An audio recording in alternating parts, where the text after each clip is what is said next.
അമേരിക്കയുടെ പങ്കാളിത്തത്തോടുകൂടി ഇസ്രായേൽ ഇറാനിൽ നടത്തുന്ന അധിനിവേശത്തിൻ്റെ മറ്റൊരു എപ്പിസോഡിലേക്ക് നിങ്ങൾക്കേവർക്കും ഹൃദയപൂർവ്വം സ്വാഗതം. ഞാൻ കഴിഞ്ഞ എപ്പിസോഡിൽ പറഞ്ഞു വന്നത് വലിയ രൂപത്തിലുള്ള ഉപരോധങ്ങളിലൂടെ വ്യാജ ആരോപണങ്ങൾ ഉന്നയിച്ചുകൊണ്ട് ഇറാനെ അമേരിക്കയുടെ നേതൃത്വത്തിൽ വലിയ തരത്തിലുള്ള ഉപരോധങ്ങൾ ഏർപ്പെടുത്തിക്കൊണ്ട് സാമ്പത്തികമായി തളർത്തിയിട്ടും ഏതാനും ദിവസങ്ങളെന്നല്ല ആഴ്ചകളെന്നല്ല മാസത്തോളം അടുത്ത് നിൽക്കുന്ന ഈ രക്തരൂക്ഷിതമായ മിസൈൽ ആക്രമണത്തിലും മറ്റ് തരത്തിലുള്ള അമേരിക്കയുടെയും ഇസ്രായേലിൻ്റെയും കടന്നുകയറ്റത്തിലും ഇറാൻ എന്ന് പറയുന്ന സാമ്പത്തിക പ്രതിസന്ധിയുള്ള ഈ രാഷ്ട്രം തല നിവർത്തിപ്പിടിച്ച് നട്ടെല്ല് വളക്കാതെ അവർക്ക് മുമ്പിൽ പോരാടുന്ന ഒരു ചിത്രമാണ് ഇന്നും നാം കണ്ടുവരുന്നത്. നമുക്കറിയാം, ഈ ഉഭയകക്ഷി ചർച്ചകൾ പാകിസ്ഥാന്റെ നേതൃത്വത്തിൽ നടക്കുന്നു എന്ന് പറയുമ്പോൾ പോലും അമേരിക്കയുടെ ഭരണാധികാരിയായ ട്രംപ് അദ്ദേഹത്തിൻ്റെ പ്രായാധിക്യത്താലോ എന്താണെന്നറിയില്ല, മാനസിക അസ്വസ്ഥതയുള്ള ഒരാളെ പോലെ പിച്ചും പെയ്യും പറയുന്നൊരവസ്ഥയാണ്. ഒരു സമയത്ത് പറയും, ഞങ്ങൾ ഇനി ഇറാനിൻ്റെ ഏതെങ്കിലും തരത്തിലുള്ള ഊർജ നിലയങ്ങൾക്ക് നേരെ ആക്രമിക്കുകയില്ല, 5 ദിവസം ഞങ്ങൾ ആക്രമണം നിർത്തിവെക്കുകയാണ് എന്ന് പറയും.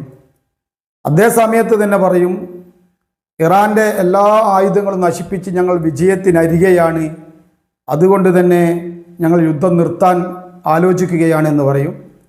അതേ സമയത്ത് തന്നെ ഇസ്രായേലിൻ്റെ നേതൃത്വത്തിൽ അമേരിക്കയുടെ സഹായത്താൽ അവിടെയുള്ള ഊർജ മേഖലകൾ തകർത്തുകൊണ്ട് ഇറാനിനെ കൂരിരുട്ടിലാക്കും എന്നും പറയുന്ന പരസ്പര വിരുദ്ധമായ പ്രസ്താവനകളാണ് ട്രംപിൽ നിന്നുണ്ടാകുന്നത്.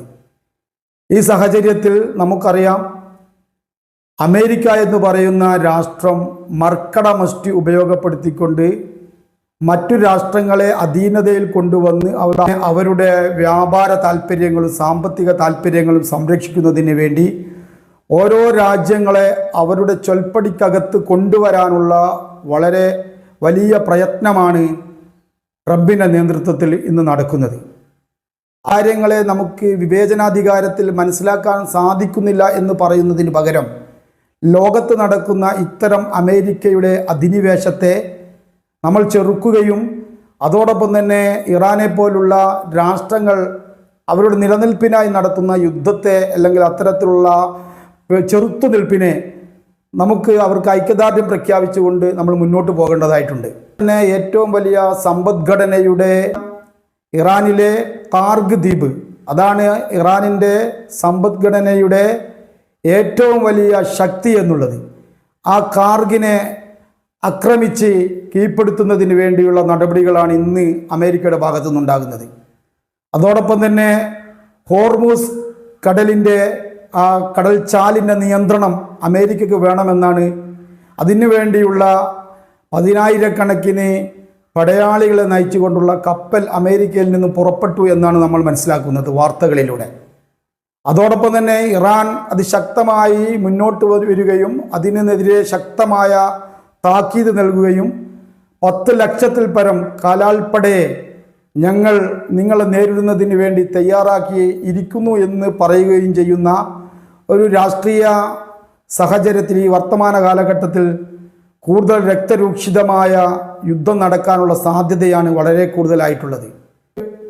അമേരിക്കയുടെ പ്രസിഡന്റ് ട്രംപ് ഇടയ്ക്കിടയ്ക്ക് ഞങ്ങൾ യുദ്ധം നിർത്തുകയാണ്, ഇറാനെ ഞങ്ങളുടെ പരിധിയിലാക്കി കഴിഞ്ഞു, ഇറാനിന് ഞങ്ങൾക്ക് ഭയപ്പെടേണ്ടതില്ല, അവരുടെ ആണവ കേന്ദ്രങ്ങൾ നിർമ്മിക്കാനുള്ള സകല സൗകര്യങ്ങളും ഇല്ലാതാക്കി എന്നൊക്കെ പറയുമ്പോൾ പോലും ഇറാനെതിരെ അതിശക്തമായ ആക്രമണങ്ങൾ നടത്തിക്കൊണ്ട് അവിടെയുള്ള പാവങ്ങളുടെ, കുട്ടികളുടെ, സ്ത്രീകളുടെ, മധ്യവയസ്കരായ ആളുകളുടെയൊക്കെ ഇറാൻ്റെ സ്വൈര്യ ജീവിതം അസ്വസ്ഥമാക്കുന്ന പ്രവർത്തനങ്ങളാണ് നടക്കുന്നത്.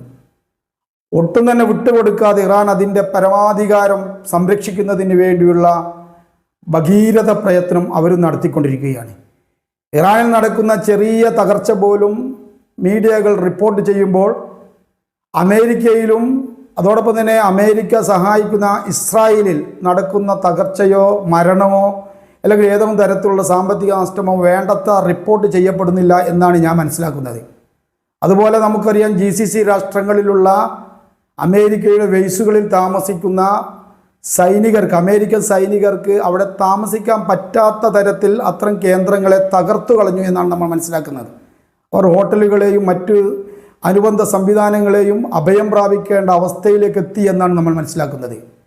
അതുപോലെ തന്നെയാണ് ഇറാൻ്റെ ആക്രമണത്തിൽ ഇസ്രായേലിൻ്റെ തെല്ലവീവ് ഉൾപ്പെടെയുള്ള വൻ നഗരങ്ങളൊക്കെ താറുമാറായി എന്നാണ് നമ്മൾ അനുമാനിക്കേണ്ടത്.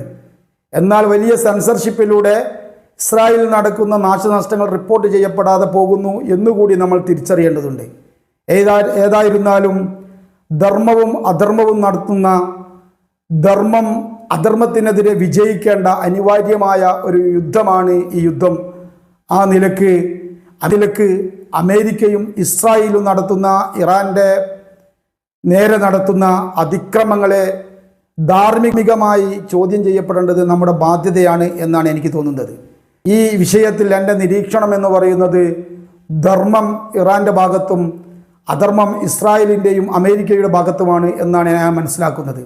അതുകൊണ്ട് ധർമ്മം വിജയിക്കുകയും അധർമ്മം പരാജയപ്പെടുകയും ചെയ്യുന്ന ഒരു നല്ല കാലമുണ്ടാവട്ടെ എന്ന് ആശംസിച്ചുകൊണ്ട് എൻ്റെ ഈ വീഡിയോ ശ്രവിച്ച കേട്ട നിങ്ങൾക്കെല്ലാവർക്കും എൻ്റെ താങ്ക് യു ഫോർ വാച്ചിങ്.